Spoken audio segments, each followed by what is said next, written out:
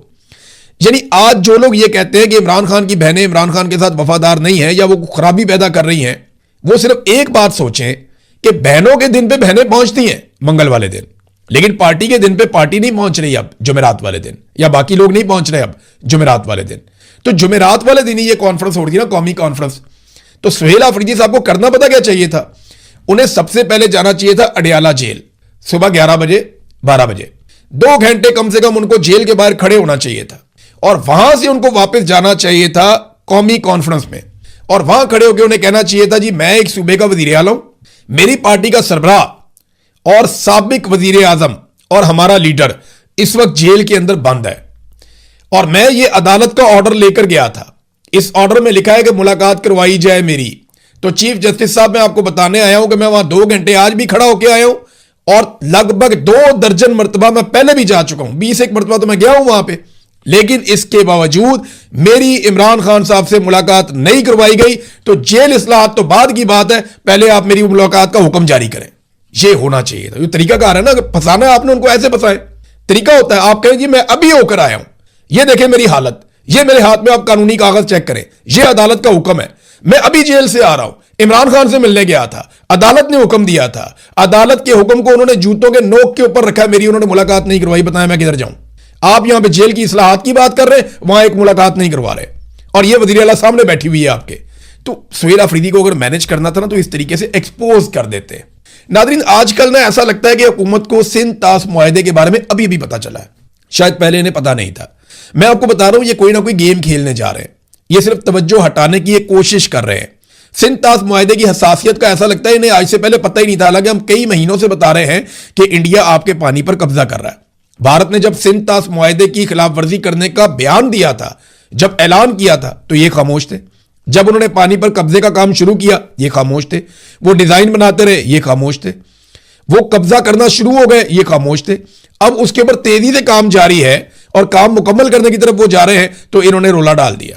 انہوں نے رولا ڈالا تو کیا ان کی نیت ہے پاکستان میں جو پانی کا مسئلہ اس کو حل کرنے کی؟ تو جو موجودہ بجٹ آیا نا پاکستان میں, اس وقت جو بجٹ آیا, وہ بجٹ بتاتا ہے کہ پاکستان کی حکومت کی کتنی نیت ہے پانی کے معاملات پہ, یا پانی کی جو قلت پیدا ہونے جا رہی ہے اس کو ٹھیک کرنے پہ کتنی ان کی نیت ہے. یہ صرف اور صرف سندھ طاس معاہدے کا نام جو ہے نا اپنی مشہوری کے لیے لے رہے ہیں. یہ صرف اس معاہدے کا نام اس لیے لے رہے ہیں کہ یہ کوئی نیا ایڈونچر کر کے کوئی توجہ ہٹاؤ پالیسی کرنا چاہتے ہیں.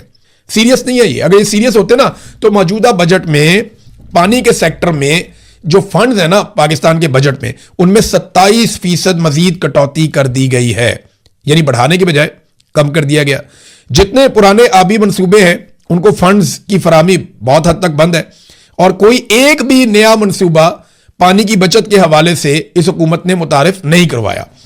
اچھا, حکومتی اداروں نے جو ڈیمانڈ کی تھی پیسے کی, اس سے بھی 42.5% کم رقم مختص کی گئی ہے. ماہرین کا کہنا ہے کہ کم سے کم 500 ارب ہر سال اس مسئلے پہ پاکستان کو خرچ کرنا چاہیے, جبکہ انہوں نے بجٹ میں رکھا ہے 103 ارب, یعنی لگ بھگ 20% پیسہ رکھا ہے, اور 80% پیسہ اس میں کم رکھا ہے.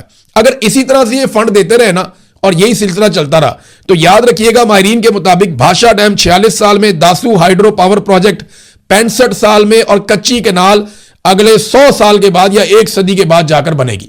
یہ ہے ناظرین ان کی سنجیدگی. کہانیاں آپ ان کی سن لیں, جتنی مرضی آپ ان کی کہانیاں سن لیں. ناظرین, ایک اور قصہ آیا, صابر شاکر صاحب نے یہ خبر دی ہے. خبر یہ بھی امپورٹنٹ ہے, میں آپ کو ون لائنر بتا دیتا ہوں. یہ ملکہ عالیہ پنجاب کی صابر شاکر صاحب کہتے ہیں, تو وہ آپ جانتے ہیں کون ہے ملکہ عالیہ, ٹک ٹاکر کون ہے. انہوں نے کہا جو اس کے فلیٹ کے اندر ایک گاڑی تھی بلٹ پروف BMW 2016 ماڈل, گاڑی میں اچانک سے آگ لگ جاتی ہے رنگ روڈ پہ, ڈرائیور گاڑی سے کود گیا, باہر نکل گیا, گاڑی جل کر راکھ ہو گئی. گاڑی ان کے ابا جی کو بہت پسند تھی, انہوں نے کہا کہ ایسی گاڑی چاہیے بلٹ پروف BMW. تو جناب جو ایس نواز موٹرز ہیں ان کو کہا گیا کہ دوسری گاڑی دو اب ہمیں. انہوں نے کہا جی ہمارا تو قصور ہی نہیں ہے, ہم کیوں دیں آپ کو دوسری گاڑی. تو پھر فوری طور پہ 2 مقدمات درج کر دیے گئے, اور پھر پھینٹا بھی لگایا گیا. بلکہ اس کے اندر وہ بتا رہے ہیں کہ 2 بندے بھی اٹھا لیے گئے. اب وہ جو بندے ہیں نا ان کے والدین اپیل کر رہے ہیں کہ ان کی مدد کی جائے. وہ بیچارے میڈیا والوں سے کہہ رہے ہیں کہ ہمارے بندے رہا کروائے جائیں, اور صحافیوں سے کہہ رہے ہیں مدد کی اپیل ہے آپ سے, مہربانی کریں, یہ بہت طاقتور خاندان ہے, ہم کدھر پھنس گئے. یہ ہے ناظرین صورتحال. دیکھیں مریم نواز کا وہ جو جملہ تھا نا وہ تو میں نے سن لیا تھا, آپ کو بھی سنوا دیا تھا, خریدا ہے بھائی, جو اکھاڑنا ہے اکھاڑ لو. اس جملے سے بھی زیادہ خوفناک ایک اور چیز تھی اس وقت, وہ میں نے پہلے توجہ نہیں دی, میں نے بعد میں سنا تو مجھے آئیڈیا ہوا.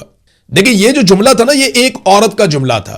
وہ ذاتی طور پہ شریف خاندان کے اتنی قریب ہے, ان کو لوگ کہتے ہیں کہ وہ ملازمہ ہے مریم نواز کی, ملازمہ لوگ انہیں کہتے ہیں کہ وہ نوکرانی ہے مریم کی, اور لوگ یہ کہتے ہیں کہ وہ بہت خادماؤں کی طرح کبھی بیگ اٹھا لیا, کبھی یہ کر لیا, کبھی وہ کر لیا, بہت خدمت گزار ہے, تو وہ کچھ بھی کرے تو جائز ہے, سمجھ آتی ہے. لیکن جب اس نے کہا نا کہ جہاز کی بات کرتے ہیں, خریدا ہے بھائی, اس کے بعد جو کہہ لگے نا ہال میں, پاکستان کے غریبوں کا کیسا مذاق اڑایا ان سب نے مل کے. یہ فارم 47 کے اوپر جو جعلی لوگ مسلط کیے گئے, یہ اس قابل سمجھتے ہیں قوم کو.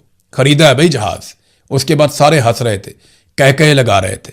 تو یہ جو کہہ تھے نا, انہوں نے میرے خیال میں اصل کام انہوں نے کیا ہے, اور یہ اصل تصویر ہے اس جماعت کی کہ ان کو بالکل پرواہ نہیں ہے پاکستانیوں کی. ناظرین جو وکیل جس نے مارنگ بلوچ صاحبہ کے خلاف میں اس لیے کہہ رہا ہوں کہ ایکچولی تو مارنگ بلوچ کی طرف سے پیش ہوئے تھے, وہ باقی وکلا نے منع کر دیا تھا, جبکہ مارنگ بلوچ نے کہا تھا جی کہ میں کوئی وکیل نہیں کرنا چاہتی. تو سرکار نے پھر آپ کو پتا ہے کہ اپنی طرف سے ایک وکیل فراہم کیا تاکہ مارنگ بلوچ کو عمر قید کی سزا دی جا سکے. تو وکیل سید اقبال شاہ ایڈوکیٹ یہ پیش ہو گئے تھے. اب انہیں ایڈیشنل ایڈوکیٹ جنرل خضدار تعینات کر دیا گیا ہے. 3 لاکھ سے زائد انہیں الاؤنس ملے گا. تو ایک تو مہربانی ہوگی ان کے اوپر, دوسرا مجھے کوئی دوست وہاں پہ یہ کہہ رہے تھے کہ شاید ان کو مستقبل میں کوئی جج وج بھی بنا دیا جائے, اس کے بھی امکانات بن رہے ہیں.